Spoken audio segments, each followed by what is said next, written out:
एक बड़ी अपडेट कानपुर से इसी प्रकरण से जुड़ी हुई मिल रही है। आईएएस इफ्तिखारुद्दीन के वीडियो के बाद वहां पर जन आक्रोश फूट रहा है। मठ मंदिर समिति अब मंडलायुक्त आवास का शुद्धिकरण करेगी। धर्मांतरण के प्रयास से अपवित्र हो गया है सरकारी आवास, ये कहना है मठ मंदिर समिति का।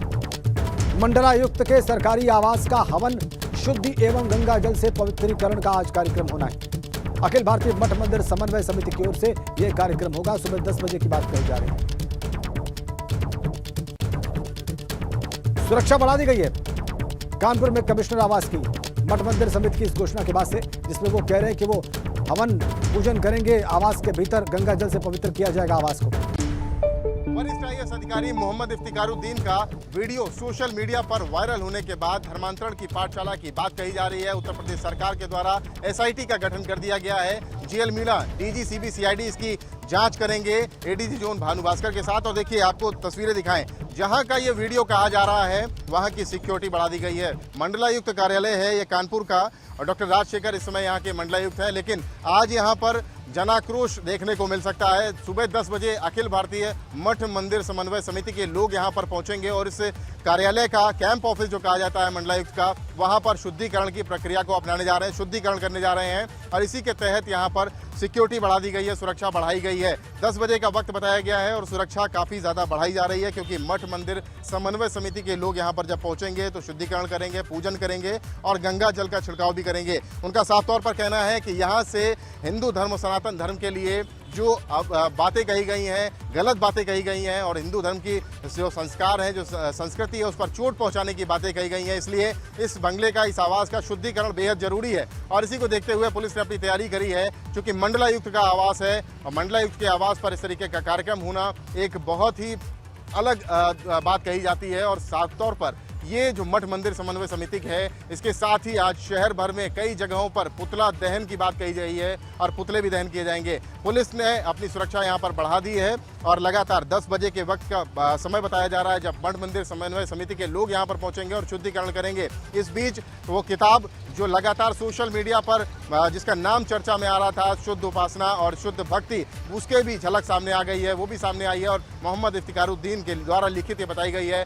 सीटीएस बस्ती के लोगों ने सीधे तौर पर यह आरोप लगाया है कि उनको लालच दिया गया, उनको प्रलोभन दिया गया और प्रलोभन देकर के उनको ये किताबें भी दी गई। इस किताब के बारे में कहा जाता है कि हाईवे पर ये किताब दी जाती थी और लोगों को प्रेरित किया जाता था कि अपना धर्म बदलें। देखिए, सुरक्षाकर्मी जो है अपनी पोजीशन ले रहे हैं और वो यहाँ पर समन्वय जो समिति है, मठ मंदिर समन्वय समिति ने जो आज शुद्धिकरण का कार्यक्रम रखा है, उसके लिए पूरी तैनाती कर दी गई है।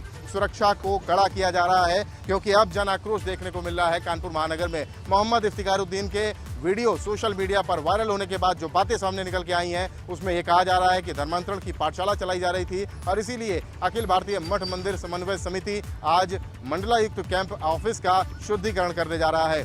कानपुर से कैमरामैन पंकज निगम के साथ रतीश त्रिवेदी, एबीपी गंगा। सीधा कानपुर चलते हैं। रतीश त्रिवेदी इस वक्त वहां से हमारे साथ सीधा जुड़े हुए हैं। रतीश, हमारे दर्शकों को बताइए कि जो ये मठ मंदिर समिति की घोषणा है कि वो आज अभी वहां पर शुद्धिकरण का कार्यक्रम चलाएंगे, तो क्या उनके लोग वहां पर पहुंच गए हैं? एक जानकारी तो आपसे ये चाहेंगे। दूसरी, हमारे दर्शकों को ये भी बताइए कि क्या इस कैंप कार्यालय पर या कमिश्नर रेजिडेंस पर अभी के वर्तमान कमिश्नर डॉक्टर राजशेखर भी रहते हैं?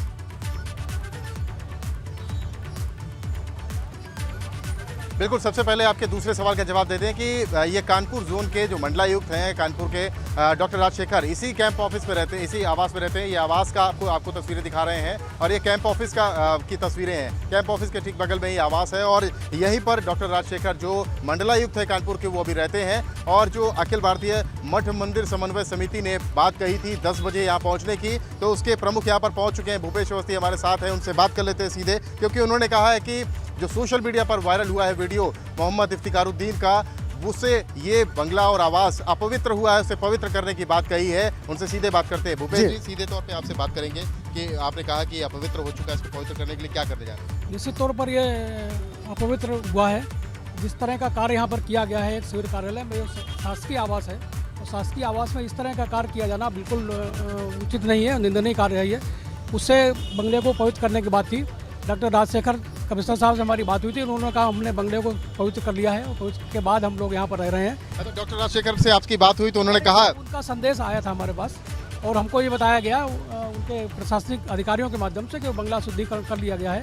हवन की बात है, हवन हम लोग अपने केंद्रीय कार्यालय में करेंगे और माननीय मुख्यमंत्री ने इसमें जो त्वरित निर्णय किया है उससे हम लोग उनका आभार व्यक्त करते हैं। निश्चित तौर पर इतनी जल्दी एटीएस का गठन किया जाना और 7 दिन का समय दिया जाना और डीजी स्तर के अधिकारी को उसका अध्यक्ष बनाया जाना, ये निश्चित रूप से ये मुख्यमंत्री जी का त्वरित निर्णय है। और उस आपको एक बात बताएंगे, जो भूपेश अवस्थी साफ तौर पर कह रहे हैं कि शुद्धिकरण कर लिया गया है। डॉक्टर राजशेखर से जो बात हुई, उनके अधिकारियों से जो बातचीत हुई है, वो शुद्धिकरण के कार्यक्रम की बात कर रहे हैं, क्योंकि शुद्धिकरण की बात ही कर रहे थे। मतलब रतीश, अब ये लोग वहां पर कोई कार्यक्रम नहीं करेंगे ना? उन्होंने कार्यक्रम दिया था। रतीश, इस बात के बाद से स्पष्ट हो गया कि अब अभी कोई कार्यक्रम वहां पर नहीं होना है। सीधे इनसे पूछते हैं, क्या अब कोई कार्यक्रम आप लोग शुद्धिकरण या हवन का करने जा रहे हैं? हम लोग अपने केंद्रीय कार्यालय जो सत्यनाथ घाट जाजमऊ में है वहाँ पर हवन करने जा रहे हैं, वहीं पर हम हवन करेंगे और इसके बाद ये कार्यक्रम अनवरत चलते रहेंगे जब तक उनके खिलाफ कार्रवाई नहीं हो जाती, तब तक ये कार्यक्रम बराबर चलते रहेंगे। उनके खिलाफ कार्रवाई 7 दिन के लिए एसआईटी का गठन किया गया है। आप लोग क्या कार्रवाई की मांग कर रहे हैं? 7 दिन में एसआईटी, हमने तो ये मांग की है ना कि उनको बर्खास्त किया जाए, उनको पद से तत्काल हटाया जाए। और आप इस बात को जानते हैं, आपके चैनल के माध्यम से ये वो स्वीकार कर चुके हैं कि वो वीडियो उनके द्वारा ही जारी किए गए हैं और ये जो वीडियो बनाए गए हैं वो उनके कानपुर की तैनाती के दौरान उनके आवास पर ही बनाए गए हैं। राजेंद्र, देखिए साफ तौर पर ये भूपेश अवस्थी कह रहे हैं कि अब जो शुद्धिकरण का कार्यक्रम था, हवन पूजन का कार्यक्रम था, गंगा जल से पवित्र करने का कार्यक्रम था, वो फिलहाल कैंप ऑफिस में नहीं किया जाएगा। सिद्धनाथ घाट पर इनका जो मठ मंदिर समन्वय समिति का कार्यालय है वहां पर किया जाएगा। फिलहाल डॉक्टर राजशेखर से इनकी बात हुई है और डॉक्टर राजशेखर से जो बात हुई उसके बाद ये बात निकल करके आई है कि शुद्धिकरण करवा लिया गया है। और ये एक बात और कह रहे हैं कि एसआईटी सरकार ने गठित की है, उसका स्वागत कर रहे हैं। हमने देखा है रतीश, बिल्कुल, और कह रहे हैं कि उनको पद से बर्खास्त कर दिया जाए, ये भी हमने देखा रतीश। अब इनसे आप ये जानिए कि ये 2015-16 का मामला है और जब वो कानपुर में कमिश्नर थे और ये सब गतिविधियां चल रही थी, वो पुस्तक लिखकर धर्मांतरण के लिए प्रेरित कर रहे थे और ये सब इनकी जानकारी में था, तो तब उस तरह से विरोध क्यों नहीं किया गया विकर? बिल्कुल भूपेश जी, हम आपसे ये जानना चाहेंगे, ये वीडियो जो सोशल मीडिया पे वायरल हुआ है ये साल 2015 और 16 के आसपास का बताया जा रहा है, जब यहाँ पर तैनाती थी। 2014 से लेकर 2017 तक मोहम्मद इफ्तिखारुद्दीन यहाँ के मंडलायुक्त थे, लेकिन उस वक्त आप लोगों ने इस तरीके की कोई आवाज़ नहीं उठाई। अब उठाने का क्या मतलब?